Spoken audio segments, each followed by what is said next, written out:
نہ تم صدمے ہمیں دیتے، نہ ہم فریاد یوں کرتے، نہ کھلتے راز سر بستہ، نہ یوں رسوائیاں ہوتیں۔ محترم سامعین اور ناظرین حضرات، آج آپ کے سامنے وقار کی جہالتیں پیش کرنی ہیں کہ کس طریقے سے اپنی جہالت کا اظہار کیا اور پوری مسلک رضاخانیت کو اس نے بدنام کیا، اور کس طریقے سے احمد رضا خان کی بھولی بھیڑوں کو اس نے بیوقوف بنانے کی کوشش کی۔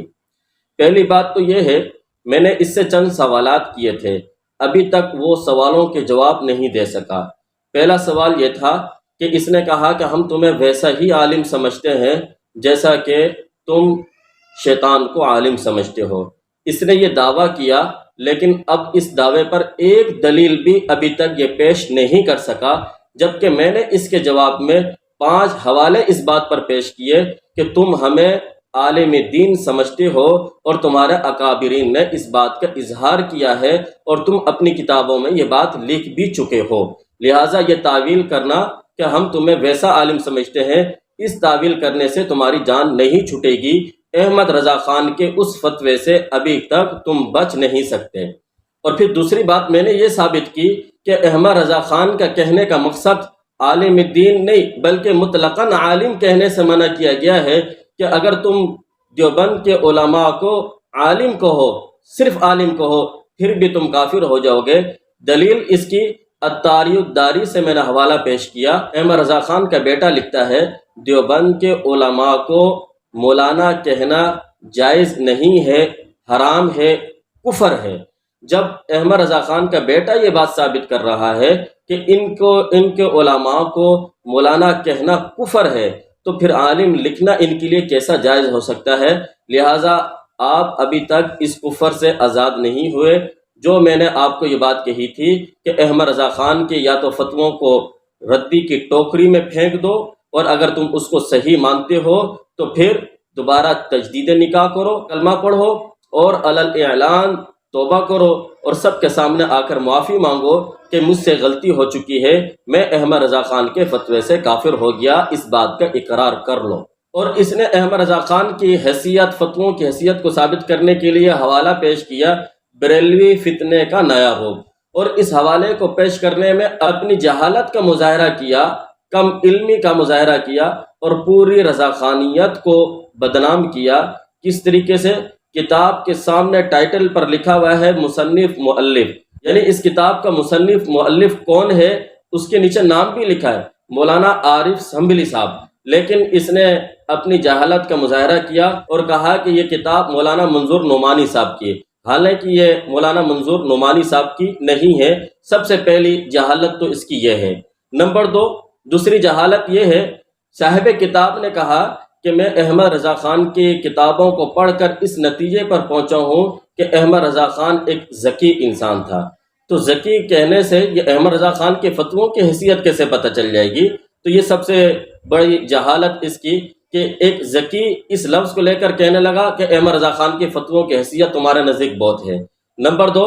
پھر اس کی تیسری جہالت دیکھیں، مولانا منظور مینگل صاحب کا ایک اس نے کلپ کاٹ کر لگایا، جس کے اندر مولانا منظور مینگل صاحب یہ کہہ رہے ہیں احمد رضا خان غضب کا آدمی تھا، یعنی غضب کا آدمی تھا۔ اس کو اس نے بنیاد بنایا اس بات پر کہ احمد رضا خان کے فتووں کی حیثیت بہت زیادہ ہے، حالانکہ اس جاہل کو اتنا معلوم بھی نہیں ہے کہ انہی کی کتابوں میں یہ بات لکھی ہے کہ دیوبند کے حضرات جب احمد رضا خان کو فاضل بریلوی کہتے ہیں تو فاضل کا معنی کیا لیتے ہیں ان کو معلوم ہونا چاہیے۔ تو اسی طریقے سے غضب یہ مغضوب علیہم یا کس اور معنی میں ہے، میں اس پر زیادہ تبصرہ نہیں کرتا، یہ اس کو خود پتہ چل جائے گا، آئندہ یہ احتیاط کرے گا اس طرح کے حوالہ پیش کرنے سے، اس طرح کا کلپ لگانے سے۔ تو یہ اس کی جہالت میں نے آپ کے سامنے واضح کر دی۔ اور پھر اس نے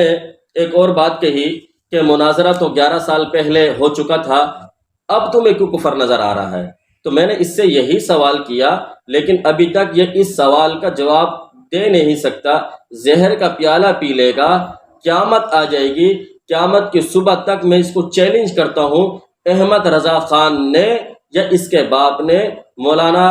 قاسم ننوتوی رحمۃ اللہ علیہ کی زندگی میں کفر کا فتویٰ لگایا ہو۔ ان 2 باپ بیٹے کے بارے میں بات پوچھ رہا ہوں آپ سے، یہ نہیں پوچھنا چاہ رہا کہ کس نے لگایا تھا کس نے نہیں لگایا تھا۔ میرا سوال آپ سے یہ ہے، کیونکہ کیونکہ تم احمد رضا خان کو مجدد مانتے ہو، تمہارا دین تو شروع ہی احمد رضا خان سے ہوتا ہے، بات بھی تمہاری احمد رضا خان سے شروع ہوتی ہے۔ تو میرا سوال یہی ہے دوبارہ، احمد رضا خان کا ایک فتویٰ یا نقی علی خان کا ایک فتویٰ دکھا دو، 7 سال تک احمد رضا خان اور اس کا باپ دونوں مولانا قاسم نانوتوی رحمۃ اللہ علیہ کی زندگی کے اندر زندہ رہے ہیں، اور بتاؤ کہ ان دونوں باپ بیٹے نے کوئی کفر کا فتویٰ لگایا یا نہیں۔ یہ نہیں پوچھا میں نے آپ سے کہ کس نے لگایا تھا اور کس نے نہیں لگایا تھا، بات کو گھمانے کی کوشش مت کرو۔ مجھے معلوم ہے احمد رضا خان تمہیں بھولی بھیڑی سمجھتا ہے، تو تم نے یہی سمجھا کہ سارے بھولی بھیڑے ہوں گی، سب کو بیوقوف بنانا آسان ہو جائے گا۔ جو آپ سے سوال کیا گیا ہے آپ اس کا جواب سیدھا سیدھا آ کر دیں کہ احمد رضا خان اور نقی علی خان نے کیوں نہیں کفر کا فتویٰ لگایا۔ اور پھر اس نے میرے اوپر اعتراض کرتے ہوئے کہا کہ اس کو احمد رضا خان کی کتاب کا نام نہیں آیا۔ میں نے اس کا جواب بھی دیا کہ آپ کتاب کا نام چھوڑیے، مولانا الیاس قادری صاحب تو مدنی چینل پر بیٹھ کر قرآن پاک کی آیت غلط پڑھ رہے ہیں۔ تو اس نے جواب میں کہا امیر اہل سنت چونکہ وہ حافظ نہیں ہے اس لیے جو ہے ان سے غلطی ہو گئی۔ تو میں آپ سے پوچھنا چاہتا ہوں، آپ انہیں امیر اہل سنت بھی کہہ رہے ہو، وہ امیر اہل سنت کیسے ہے کہ جس کو قرآن کی آیت پڑھنا نہیں آتی؟ یعنی آپ یہ کہنا چاہ رہے ہیں کہ ان کو کسی نے غلط لکھ کر دیا؟ تو وہ اتنے جاہل لوگ کون ہیں، کن کو بٹھایا ہوا ہے آپ نے جو قرآن پاک کی آیات بھی غلط لکھ کر دے دیتے ہیں؟ تو آپ سب سے پہلے تو اپنی چارپائیوں کے نیچے جو ہے ڈنڈا پھیرو، ان لوگوں کو پکڑو جو ان کو غلط آیتیں لکھ کر دیتے ہیں، اور پھر وہ آ کر سب کے سامنے مدنی چینل پر بیٹھ کر پڑھتے ہیں اور خود بھی رسوا ہو رہے ہیں اور پوری رضا خانیت کو رسوا کر رہے ہیں، جبکہ آپ لوگ ان کو امیر اہل سنت کا لقب بھی دے رہے ہو جن کو قرآن پاک دیکھ کر بھی پڑھنا نہیں آتا۔ تو یہ کہہ دینا کہ وہ حافظ نہیں ہے اس وجہ سے غلطی ہو گئی، یہ آپ کی بات کوئی ماننے کے لیے تیار نہیں ہوگا۔ امید ہے کہ آپ میرے کیے گئے سوالات کا